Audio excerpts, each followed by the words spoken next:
नमस्कार. ज्येष्ठ हवामान तज्ज्ञ पंजाबराव डक यांच्या अंदाजानुसार आज रात्रीला म्हणजे 1 सप्टेंबरपासून ते 4 सप्टेंबरपर्यंत मध्य महाराष्ट्र, मराठवाडा, विदर्भातील आणि कोकणातील अनेक जिल्ह्यात मध्यम तर काही ठिकाणी मुसळधार पाऊस पडेल अशी शक्यता वर्तवलेली आहे.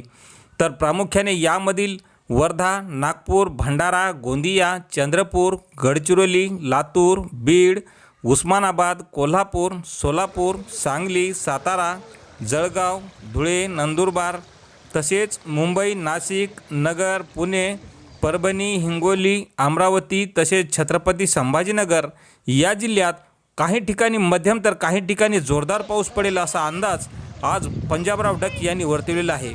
तसेच एकंदरीत महाराष्ट्रात सगळीकडे जोरदार पाऊस तर काही ठिकाणी रिमझिम झडीसारखा पाऊस राहील अशी शक्यता आज हवामान तज्ज्ञ पंजाबराव डक यांनी वर्तवलेली आहे. तर शेतकरी मित्रांनो, अशीच हवामानाची प्रत्येक बातमी पाहण्यासाठी चॅनलला सबस्क्राईब करा. धन्यवाद.